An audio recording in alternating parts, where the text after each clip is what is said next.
I'm Ken Sundermeyer, and I work at iControl Networks. We make home security. I'll talk a little bit about the problem that I'm trying to solve. Maybe it's a bit like the problems you guys need to solve. We make web apps and mobile. So I worked for 11 years at Macromedia at Adobe. I was the head of mobile applications at Adobe for 5 years before I joined iControl. So I know something about suffering in the mobile world. So we're going to talk a bit about how Canvas alleviates some of that suffering. This talk is really about everyday use of Canvas. You were just seeing some really cool stuff, but you know, I'm not a inner Canvas expert, so not making 3D games or anything like that. This is really how do you make Canvas just to make everyday stuff and make it more interactive and make it beautiful. So it's a lot of this is going to be about the integration of Canvas into your web apps, into your mobile apps, and how that went for us. So, yeah, I wanted to start with a story because that's why I was showing this. It was a hiring thing. I've been doing JavaScript a long time. I was trying to hire a summer intern, and so they gave me some resumes and some young guys from college, and I called a guy and did a phone interview, and I said, well, do you know any Java? He said, sure, I know Java. So I asked him a bunch of questions. How do you create an array? How do you deal with this or that? And he gave some good answers. He seemed to know something Java. I said, do you know JavaScript? And he says, yeah. So I said, well, okay. How do you create a class in JavaScript? And he sort of fumbled. And I said, well, how do you create member variables in a class? What does prototype mean? How do you do this and that? And after a while, I said, it doesn't seem like you really have much experience with JavaScript. He got everything wrong. And I said, do you really know JavaScript? He said, no, but I could learn everything there is to know about JavaScript in 2 weeks. So I almost fell over. I said, son, I've been doing JavaScript for 10 years, and I barely know the tiniest fraction of it. So if you work in this world in JavaScript, it's humbling. There's so much that I don't know. So I'm only going to show you the little corner that I do know, which is really about how we use Canvas in a world-class application. So I want to start with just getting to know the crowd here a little bit. How many of you guys build web applications? Can I see your hands? All right. So, and then how many of you guys have made those web applications work for mobile or tablets? All right. So a little more than about 2/3 of you. And when you make those apps work for, I assume, how many of you actually had to do that in a hybrid context where you actually make your own hybrid app? Have anybody built hybrid apps? Okay, so not much. So there's a lot of talk about native versus hybrid, and it's a moot point. If you have the money, native is a lot more work and it's a lot better. So go do it. But if you can't, there's a lot of reasons to go hybrid as well. So I'll talk about that a bit. So the last thing is when you guys make these web apps, sounds like everybody has, and mobile, how many of you, besides photos, if you have a photo of a product or person, you need a photograph. Other than that, for graphics, how many of you use images in your apps? Okay, so most of you, and images usually drawn by an artist or somebody, a designer on your team. We have an excellent design team. I think some of them, they're here. Thank you. And they really like to go their own way. They want to draw everything. So we're going to talk about how that works. Now, how many of you have actually used Canvas for that purpose? Okay, we got about 8. So this is really for those that want to learn more about how to do that and how to use Canvas and why. So let's begin. So we're going to talk about the cross-platform challenge for engineering and design working together, when to bring Canvas into HTML5 and when not to. And then we've developed a component model, and I'm going to demonstrate that component model, and we're going to build a component right before your eyes here. And I want you guys to learn from my mistakes and our mistakes from my team, and so we'll do some do's and don'ts. We're going to build that component, and then I'll do some Q&A at the end. I'll give you a link, and you can look at sample code. So I'll tell you what. I'll give you the link now in case anyone wants to go and look at some of the code directly. If you have a device, it's sundermeyer.com/canvas. So there's my name. It's 11 letters. .com/canvas. It's in your program. So that's on the last slide. I've posted all my slides and all my source code that I'm going to show you today. So first is a cross-platform challenge. So iControl is probably a company you've never heard of. You've probably heard of ADT, the biggest security company in the world. So we make all their software. My team makes their mobile apps, web app. There's an in-home touchscreen. So we have to support a lot of devices. As you can see, that's a touchscreen, that big rectangle down there. Otherwise, web and mobile, iPad. We also have to support the Kindle, the old Kindle. And we have to be consistent across these platforms. As you can see, we're not totally consistent there, but we have a lot of common elements. We have to be able to do new features quickly. They want to add new things you can control in the house. I guess I can't say what we're about to do. But suffice to say, currently, you can use this solution to control, of course, your home security system. When you're away from home, you can see, did I leave a door open? You can arm your system, and you do basic stuff remotely that you'd expect to do with the security system. You can also control your thermostats, energy, lights. But I'm not here to pitch you at all. I'm just telling you that's what we're trying to achieve. And of course, they want to add lots and lots of cool new devices that can connect wirelessly to our box, talk to the cloud, and let you do it from your phone. So on a limited budget. So I don't have the teams I had at Adobe when I was there. I had if you remember back then how mobile was, I had an iOS team, but I also had a Brew team, which was Verizon. We had Windows Phone. We had a Symbian team. Big separate engineering teams. I had a team in London. It was just a huge amount of people to build the same features 3-4 times. And then new things were coming out. Android was coming out. So it was very expensive to build this all natively. So I did not want to do that again. So I wanted to build it once and make it run everywhere. And so that's why I'm here, and HTML5 serves that need. It definitely has some challenges, as you probably heard from some other talks. So the one thing I didn't hear, though, if you were at David Ayer's talk, he gave a scathing list of pros and cons, native versus HTML, and just talking performance and development tools and all this stuff. But he failed to mention cost, which if you were me and I have to support 4 different things, would be 4x the team. I just can't do it. And also, once you incur that cost, it's so that 4x on the testing and 4x on the maintenance. So it's a really hard way to get new features out. So building it once and make it run everywhere is definitely my mantra. So we mitigated the issues with HTML5 by building components. We use Angular. It's been great. We've switched to Angular. And I would say performance, I wouldn't say it's a non-issue, but it's becoming really a fading issue. There's a lot of hype about performance, few optimization techniques. Be careful. But Canvas is wicked fast. I mean, we run it. We got that home building thing I showed running on God help us, on BlackBerry, Windows Phone. It's all just plenty fast. It's all accelerated. It just seems not to be a big deal unless you're making 3D games. So this is my scare slide. It is some really crummy old graphic showing the different screen sizes, but we have to support all these screen sizes, different resolutions, different sizes. Now we have to deal with hi-dpi. I brought the Google Nexus 10. We have to support this. This is I don't know if you ever look at the DPI setting, but this is a 2. It's like a Retina display. So you can't just make a bitmap and say just show it anymore, unless you want it to look jaggy or have a giant bitmap or have a bunch of bitmaps. So I'm getting ahead of myself here on why, but we have to support all these screens. Android OS, we have to support 2.3 through the latest. iPhone, there's a bunch of hardware now, and there's a bunch of OSs. On the web, you got to support all these browsers. So that's pretty much of a matrix of doom. God help your designers trying to make images to support all those screens and make it look good all the time.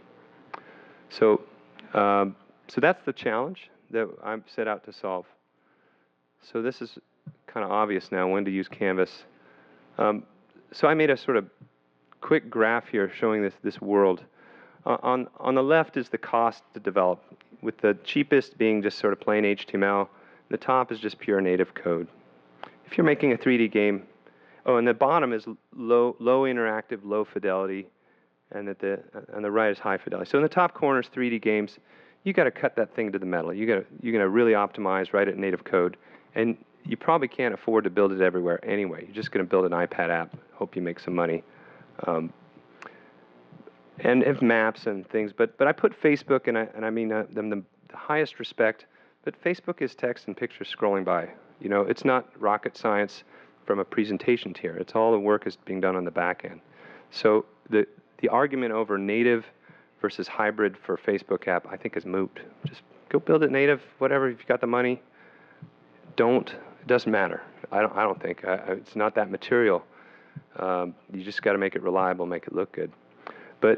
And Netflix and App Store, I talked to Scott Forstall at Apple. He's gone now, but used to run it all. And they're using a hybrid. That's all hybrid stuff you're looking at, HTML5, when you go to the App Store or the music store. So the sweet spot for Canvas is kind of in the middle. If you're going HTML5, Canvas lets you get higher fidelity and higher interactivity than you would get with CSS and divs and images. So that's the sweet spot we're going to talk about. So you don't really need Canvas for basic stuff, simple buttons, gradients, photographs. You don't have a choice. Keep using divs, CSS. Do everything you can with CSS you can't. If your team is happy with rounded buttons with a gradient, you're done. Go to it. My team is never satisfied. They want to hand draw it and make it a little bit more beautiful, a little more interesting. So then we have to cross a bridge, and the bridge is, oh, now they want a bitmap. Well, we have a no bitmaps rule. We just don't use them because, did I show you that? Bitmaps aren't a good solution for me. I have another scare here of how did we deal with this before? Let's see, somewhere on my desktop. I kept a link to this. This is how we used to do it. You see that thing we call it the orb, that round thing's kind of mood ring for your house. You can see they had to create and maintain all these bitmaps. They don't even look good. No offense, but they're all jaggy, and there's a whole lot of them, and you got to switch them. And okay, we switched to using a sprite, and then they came out with hi-dpi, and then they look crummy. So it was just a non-starter for us once we got to more and more devices. So anyway, that's about it for my pitch for Canvas. I think Canvas is better for fast download. It's just one giant file. It's JavaScript. It's tiny. So that folder you just looked at was 900K, and the equivalent of that in Canvas is 14K output from Illustrator, and it looks perfect at every size. If you really want high fidelity graphics at every size, that's when we went to Canvas. UI components that are beyond your normal buttons and scrolling, which I'll give you some demos. And if you want interactive features that feel native, Canvas is a good way to go. So I'm going to show you some examples. So the first example is we put all our graphics in Canvas. So these little guys are just our icons. You can see they're scaled here because they're vector. They're just math. Our artist drew them in Illustrator, spit them out, and we plugged them in this single file. And then they can do things like animate. That's intrinsic to it. The app developers on my team don't have to think about how that animation works. It's encapsulated away. So that's just a plain, kind of plain imagery. I'll show you something a little bit more sophisticated. So here's an image. You'd say, well, gosh, I could do this with divs and a stack of bitmaps, I guess. But pretty soon our matrix of combinations, well, we're showing this box connecting to a cloud, and maybe it's connecting or bad, or maybe there's different cell strengths. And this is just one canvas drawing. And this component is self-contained. You just pass it the data, and it renders. Or even here, it was like, well, I'll show how do you install this remote control? Well, there's different buttons and they want to light up. So again, you could have a complex relationship with your designer where the designer is saying, I'm going to give you a separate bitmap for each one of these, and you're going to overlay it and position it. But then they change their drawing, say, well, it's going to be wider. We got a new bot. Now they got to negotiate that relationship. Those numbers are going to change. But once it's in Canvas, they don't. How this is laid out is completely in the control of my design team. Okay. So let's step it up a little bit here. Okay, here's a meter. So this is a little bit more sophisticated. Now, I want to just point out how gorgeous that is. If you look at the edges, perfectly anti-aliased. There's no bitmaps harmed here. It looks perfect all the time. It animates, the text is smooth, and it scales. You know, it always looks good. So this is perfect for our hi-dpi devices. And again, the fact that this uses a logarithmic scale and not a linear scale, our application developer doesn't need to know that at all. It's completely hidden behind this component. It's internal. So let me keep going. Oh, I didn't show you the app. I guess the early risers got to see. This is one of our web apps. It's not actually that sexy as a web app, except for home view, which is all canvas here. This is my actual house right now. So if I can see that the door to the kitchen is open, that's what yellow. I can see my front door is closed, and my front door is locked. I can unlock it just by clicking this. I'm not going to do it. And I can click this camera that's on my driveway, and you can see, just one car in the driveway right now. So Canvas lets us do something really sexy like this. This was pretty hard, but making the editor was really hard. Here's an editor canvas. Now I can literally, I have a carbon monoxide thing I just installed. I actually didn't intend that for this demo. I just discovered that I've never installed this. I'm going to put that where it actually lives. Actually, it's upstairs. So I installed it up by my kids' rooms. So I'm going to go put it right here. It's in the hallway right here on the wall. So that's right there. But I can do all kinds of stuff like rotate this. I have a help overlay. Thank you, Sug. Again, he drew this in Illustrator, outputted as JavaScript. We plugged it in the file, and I wired it up. But again, no engineering was actually harmed to do this. I didn't have to say, well, gosh, if we move this over 10 pixels, you have to generate something different. This has got a ton of features I can add. I can drag these labels around and stuff. So it's a pretty cool, unique thing that ADT has that their competitors don't have, that on all devices you actually physically can see your house, interact with it. So that's kind of where I'm going with this. So once I built something this complex, this is our mobile app. I know it doesn't look like one here. It's a hybrid app, so I can demo it in a browser on a phone. It's going to look like this. And this is going to be on your Android phone or your iPhone. It's the same component. It's scaled beautifully to that device. But the input and output, like when you tap a device here, it's going to jump over to history and show me the history of that garage door. Even these buttons, I didn't show you the button one, these are all canvases as well, because they want a little doohickey here. That was the easiest way. The text scales. The gradient was non-linear, so they drew it in Illustrator, and we made a canvas component. Let's see, can I show it? Let me show a couple more. This we call the orb. As you can see, it doesn't look round anymore, so we have different partners. Time Warner, CenturyLink. We have a bunch of different customers. We have an automated test, so here it looks completely different for a different customer. This is like swapping out CSS file.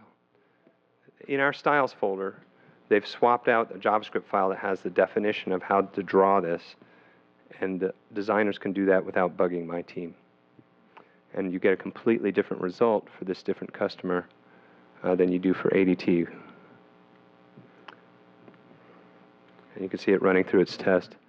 And this is a button too. When you press it, it's going to depress, and it has exit delay animation, so it just does lots of stuff. Okay. So, and then, let's see, I can't stop showing these. How about I show you my tab bar? Everyone's got a tab bar, but mine's made of canvas, and what that lets you do is, again, it scales really nicely. There's no bitmaps harmed, but you can see it curls under when it doesn't fit. And so there's nothing actually moving. When you wipe your finger on it, I just detect that there's wide movement. You can see it fades there on the end. And when you let go, it's going to snap. And then lastly, as we have a grapher. Again, we couldn't use an off-the-shelf one because we're doing here, this is showing the temperature, my thermostat, but behind it is showing a different rendering, which is if it was heating or cooling, the AC was on. So we're graphing multiple things in different ways. And the scale and how it goes changes. So these are hard things. The home view and the grapher were hard things to make. You want to only make them once. I don't want to get my iOS developer to have to code that, and then my Android developer, and then not have it on the web. That was not an option for our customer base. Okay, so that's where I'm going with this. So let's build one of these and learn how it's done. How am I doing for time here? Okay. So I split this into three teams here. So I have my component developer. That's me, and that's you today. We're gonna build a component, and we have an input, and the input is the design team. They're gonna draw something beautiful. We're gonna make something ugly. The uglier I make it, the quicker my design team replaces it. So so sometimes I use like hideous orange or whatever, and then I check it in, and then they start seeing demos with this new thing, and it looks so ugly, and then they scramble and they make some lovely art and replace it. So so I'm going to keep it in this order. Remember this order because my code, I'm literally going to have those three code files to show the three different people how they use it. The component developer makes it. The designer makes the art look good. And then the app developer incorporates it, hopefully extremely easily. They're binding it. That's the correct term. They're going to bind this component to the data. So this is the energy meter I showed you. Let me just switch back so you can see the real thing on a real house. So you know there's nothing up my sleeve here. Okay, this is my Android app, and this is the energy for my house right now. Something's come on because it was 168 watts earlier, now it's 300. So this is my house right now. And you can see I'm using 337 watts, but it looks lovely. And I can see, well, how's the energy use over the last week? $10 of electricity. I have a very efficient house. So this is canvas, this is canvas.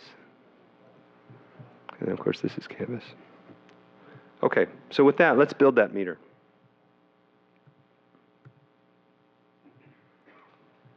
So I'm going to start here with, remember the three pieces: component, the designer, and the, I probably should have put it in the other order. Designer feeds into the component, you give it to your app developer, and they assemble cool stuff. So let's work backwards. This is this web page, very boring. So I have a canvas tag. Oh, I didn't show my do's and don'ts. I got to show the do's and don'ts because we're gonna do and don't them during this process. So yeah, we're gonna do this one step too as well. This is how do I get my drawing. I drew a little star. I don't really know anything about Illustrator. I drew a star. I said export to Canvas, and I got this code. It literally produces this web page.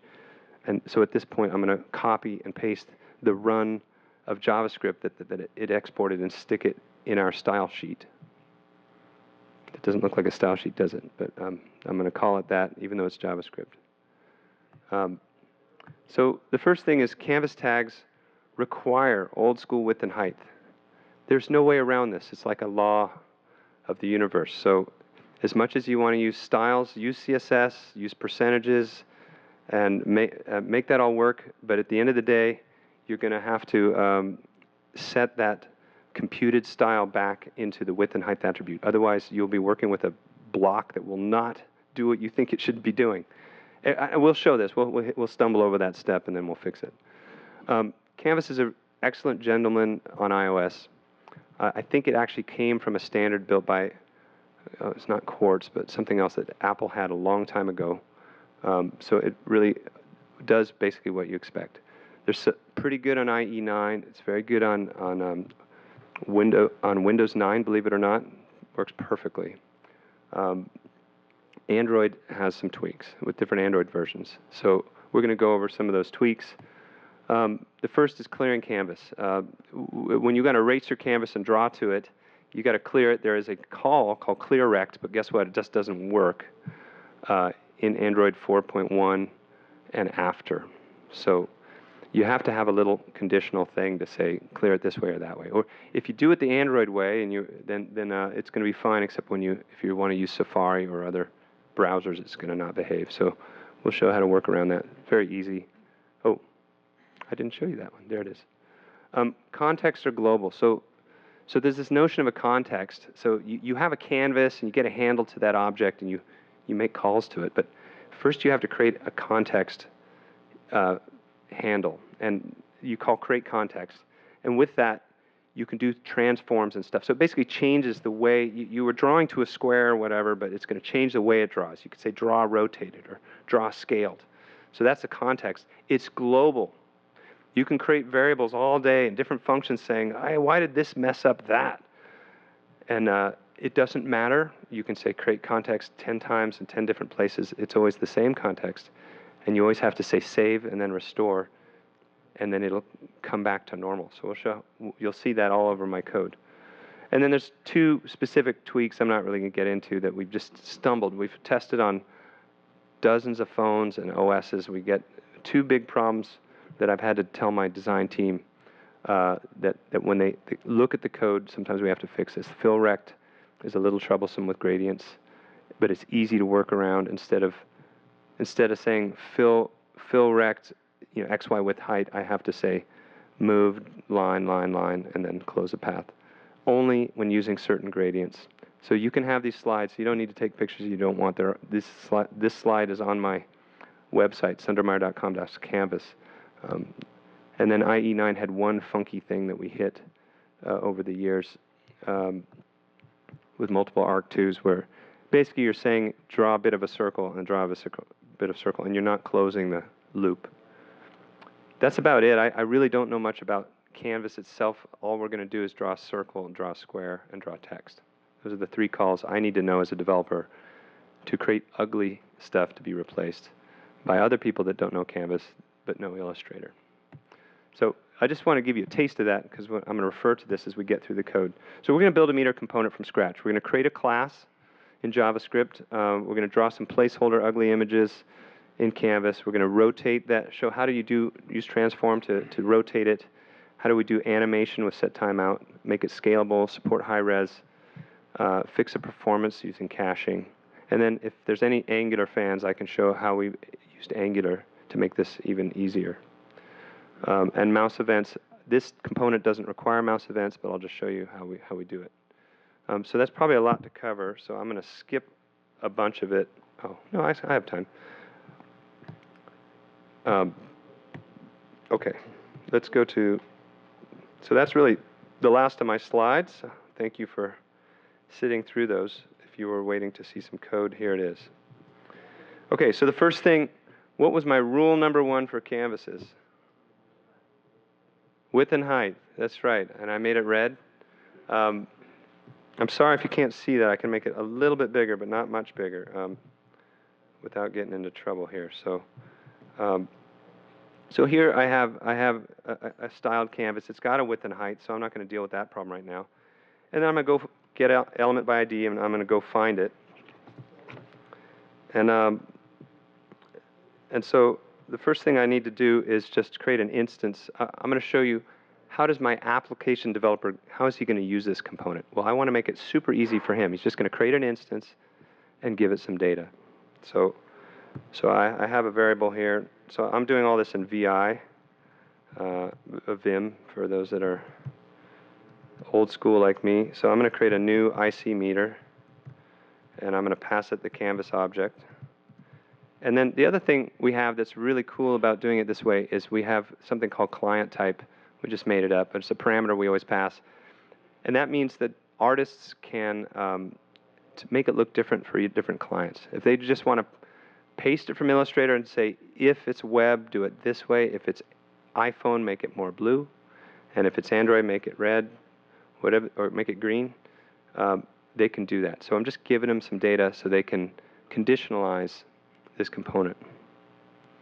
So I'm going to pass in web, say, draw it for web, please. And then I did this all above my comment there.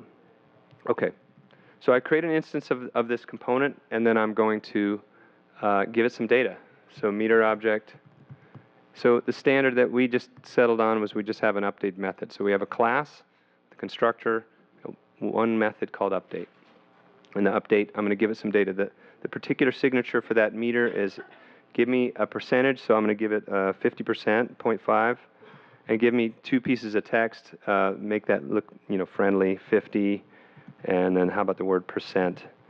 Okay, so now that's all my app developer needs to do. They can drop these things wherever, and then they can, when they get new data, they can just call update and pass that. So the app developer is my customer, and that's how they would use this. Okay, next, let's jump to the component. So this is, oh, sorry, I'm not showing the top. So this is a JavaScript class called ICMeter. It's a function. You pass it, as we talked about, the canvas object and the client type. And I set up some variables that I'm going to store stuff. So I have this update method. I've got to make sure my parameters are good, text. So how do I set this up? Well, the first thing I need to do is I need to scale it. So my designers have to draw to some scale, even though it's vector. So they're drawing, we just have an agreement. They're going to draw everything to 200 pixels. So they draw to 200 pixels, even though, so it's got to compute some numbers. So when you looked at that, let's go back here and look at those numbers. Where did I have that? Yeah, when you look at this thing, it's got real numbers in there. Draw a line to here, to here, to here, to here, to here, to here. So those, you have to have a reference for those numbers. So we settled on 200 pixels. I don't want my thing to be 200 pixels. We just have to agree on it. So how do I deal with that? Well, I'm going to deal with that by correcting this scale. And I'm just going to say, I'm going to remember my scale is actually equal to the canvas's scale. So canvas object dot width divided by 200. So in our example here, this guy is 300. So 300 divided by 200, 1.5, so it's going to scale at 1.5 times when it draws it. If I don't do that, you're going to get you're always going to get a 200 circle in a 300 square or whatever size it is. So I need to do scaling. So my update function basically here is going to do 2 things. It's going to draw, later it's going to do 3 things. I'll draw the background, draw the text, and draw the needle. So let's start by drawing the background. So down here, remember my second rule was, third rule, it was always save and restore your context. So I'm always saying save, so what was context? Sorry. Passed in a canvas. We say canvas object get context 2D. You just have to make that call. It's just something you do with canvases.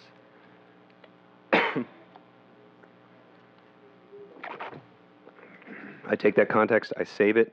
Just think of it as sort of creating it in a stack, do a bunch of weird transforms, and then put it back so you're a good citizen for the next piece of code.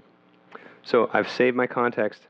So now I got to scale it. So the first thing I'm going to do is say mctx, that's my context, and call the scale transformation. And x and y, width and height. So remember now I've computed my scale, mscale. I'm just going to scale this uniformly. So this is basically saying draw it 1.5 times bigger both ways. Okay, now I'm ready to call my graphics. So let's go look at my folder here. So this is how my code's broken up. This is a little demo page, just an index. My JavaScript is this component we've been looking at. There it is, right? In styles, I have my draw functions. So when you create a JavaScript class, there's sort of good and bad ways to create methods of your class. And normally you just create them right in your constructor, and that's sort of the proper way. But the old school way is prototype. That lets me put it in a separate file. So I'm basically extending this meter class with its draw calls, so my artists can have their own sandbox. So this draw thing is part of my class. As you can see, it says icmeter.prototype, and they're just going to provide the draw calls. So draw the background, draw the needle, and draw the text. That's the three things that I gave them when I created this. I said, you guys get to put whatever you want, draw whatever you want. It can be square. I don't care what it looks like. You're going to put your code in there. So I'm going to call that here from my component. So now that I've scaled my context, I'm going to say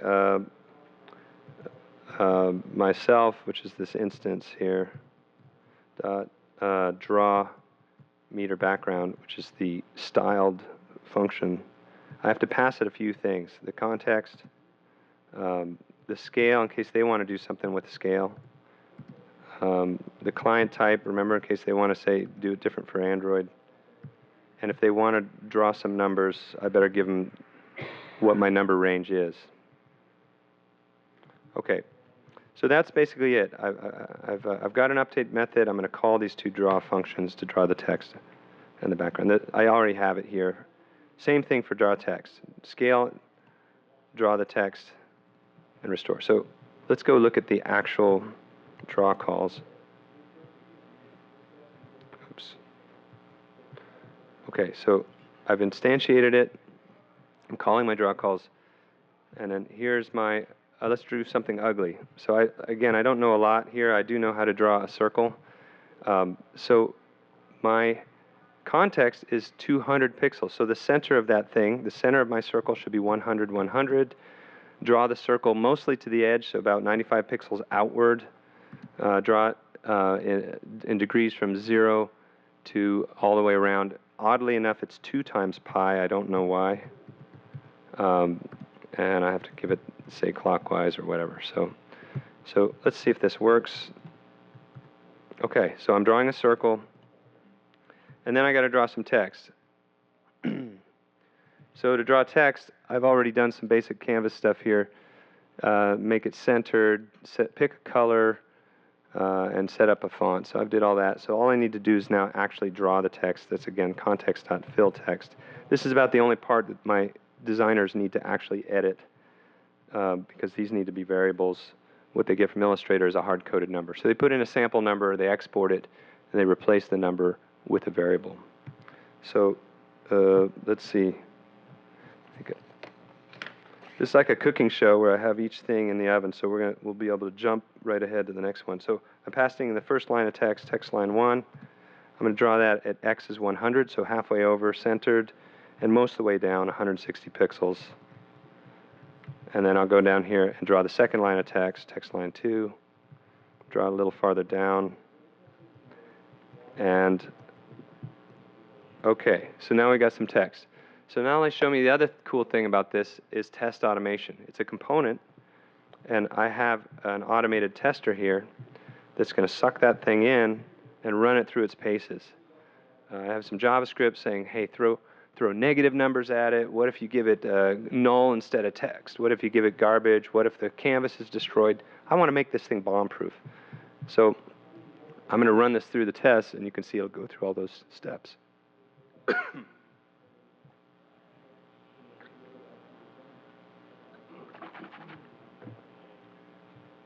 So this is where my designers get to work in these two things. They run that little demo, they run it on a phone, make sure, does it look good on this tablet?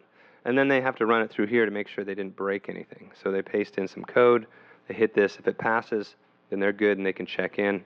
I don't expect them to spend any time fiddling with the code. They're just pasting it in there. Okay. So let's switch over to the next step, which is the needle. So, like I said, this is a cooking show. I made a little script to just jump right to the next step here. because I don't think you want to see me do all the code. How do I draw a needle? Again, I'm going to make something really ugly. It's just going to be a rectangle. So pick a color, draw a fill rect, and just for fun, I'm going to draw a little circle over the middle to make it look a little bit more needle-like. Let's see if that works. Yep. Okay, so we got a little needle. It's not rotated, right? It's just sitting there. I said go to the middle, draw a rectangle straight down, make it green. That was basically it. And then draw a little circle over the middle to make it sort of look like something. So that's basically I'm done as an artist. But the component needs to rotate that needle, right? It's not looking too interesting yet. So let's go and talk about how we would rotate that. This is where the fun begins. To rotate this needle, remember before, in my update method, I said draw the background, draw the text. Now I'm saying also draw the needle. So I'm going to write a little draw needle function. But I got to compute where that needle's got to go. So I got to take this percentage that we've passed in and said, hey, draw it at 10%. And then I have a start. I have a start and end point where the artist passed back two numbers and said, well, we like the needle to be way up here, or we like it way down there, or we want it to be from here to there. I don't know what it is. It's a design decision. So they made that decision. They've given me these two numbers, and I'm just going to take the end degrees position they told me minus the start degrees position they told me, multiply it by my value, my percent, and that is my target position in degrees where I'm going to render that needle. So to rotate it is very simple with the Canvas translate calls. So I'm just going to uncomment these 3 lines of code to make it rotate. And then let me explain them. All right, so it's at 10%. Lest you think anything up my sleeve. Let's see. Let's go down here and let's change it to 50%. And yep, it works. Okay, so how did we do that? Again, my artist didn't need to know anything. What did they do? My artist drew a rectangle pointing straight down. We just agreed on that. And then the component takes care of rotating it, and we'll take care of animating it too. So how do I do that? The center of a canvas is in the top left corner, strangely. So if you want to change your context and draw to it in an interesting way, if I want to rotate around the center, I've got to move that. I've got to translate where I'm drawing. I've got to offset where I'm drawing, basically, from the 0, 0 in the corner to the middle. Now remember, this is 200 pixel square, so I've got to move it to 100, 100. So that's, here we go, right here. And then I got to rotate it by my number of degrees, do a little pi here to turn that into radians. So I translated where I'm going to draw. Then I draw. So then I rotate my context by that amount.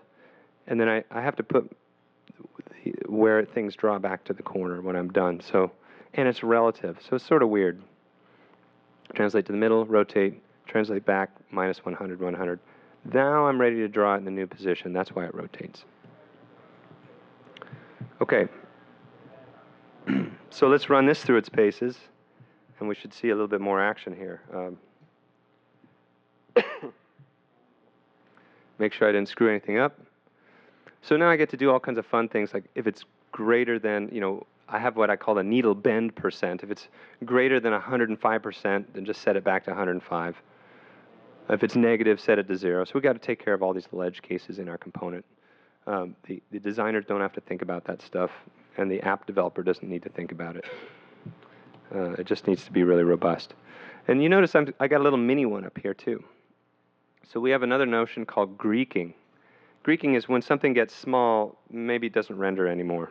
So we can easily have some conditions in here to Greek this and say, let me just go down here and say, only draw this text if the scale is bigger than 50%. So if it's really tiny, it's just not even worth it. So I just put an if here, and I'll just say if the Greek percent,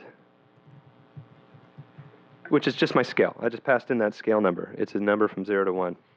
Is greater than something that the designer thinks is reasonable. And now you'll see that little guy up there. He should not get text. He's just too small to carry the text. So the designer gets a couple decisions. They get to decide about Greeking. They get to decide about, hey, do something different on different platforms. And I just give those variables to them, and they make those decisions themselves. Okay, next is animation. Is this end at 10:220? Does that mean I have... Okay, so I have 4 minutes. All right, well, then I'm just going to jump to animation.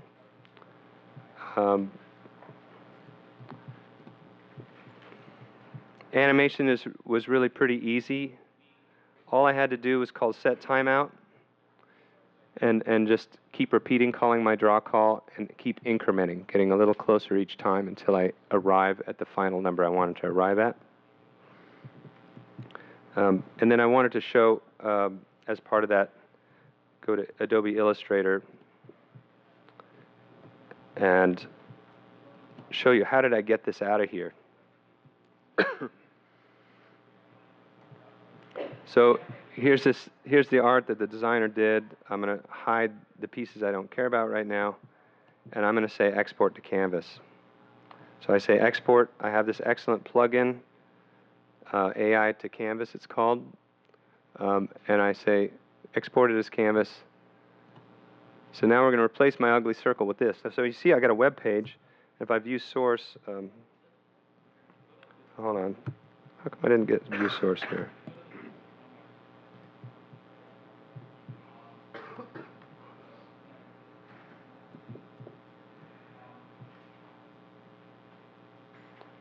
That's very odd.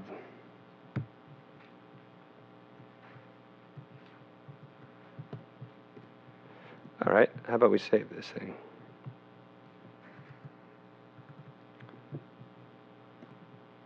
I'll just open it in my text editor. And when you see the source, some stuff I can ignore, and then here's the actual call. So I'm literally just going to copy this and go in my function right down to about here. Let's just do that. It looks like a lot, but I tell you, it's a much smaller than even one of these bitmaps. And you can see this component did a pretty good job. And I go to my draw call, and well, okay, I've already pasted it in here, but you can see in the background they've based it, and they've even said Greek %, only draw some of this stuff if it's at a certain size. So just to skip ahead the last few bits, so now this needle is going to animate. I used a set timeout to do that, and just say draw it a bunch of times. It's going to animate beautifully. I have to make a few variables to make it decelerate. It was nothing tricky. I'm not using any transforms or anything. It's just a little bit of math to make that thing look cool. I also do caching. Caching was super easy. If you have performance, I don't think you will. For caching, all you have to do is draw to, if I go to the top, I create a canvas off screen, and then I draw to that canvas instead of to the main canvas. And then when you want to use it, okay, here I'm drawing to that off-screen canvas. And when you want to use it, you copying it from that other canvas, you say draw image, which just blitz it over to the main thing. So that made this thing go from slow on a really old tablet that we had, a Kindle Fire, to wicked fast. So I just do that for the background. The needle's always drawing every time. And then lastly is Angular. Angular is a beautiful thing. If I use Angular, you can just see the benefit here. Suddenly, the app developer has a very simple model. It's declarative. They just create a canvas tag. They mark it as an IC meter. They set some properties and use traditional techniques, data binding or whatever you want to use to set those properties, and it'll just update. So I'm going to update that, and that's the last of my demo. So this is now Angular, and it runs great. Anyway, that's how to build a canvas. And let me just go back to my slides and let you go. And then if there's anybody that has questions about this, there's a lot of stuff I didn't cover. Touch input, it's all in my slides. You can go see how we do that. This is where my slides are. Are there Any questions? Yes, sir. No, actually, they don't. And there are more than one plugin, but you can see it here if you go back to the code, and they put it right at the top here. Thank you, wherever you are, Mike Swanson. And it's called AI to Canvas, something like that. And there's a couple plugins. So if you look for Mike Swanson's plugin, it spits this thing out beautifully. Thank you.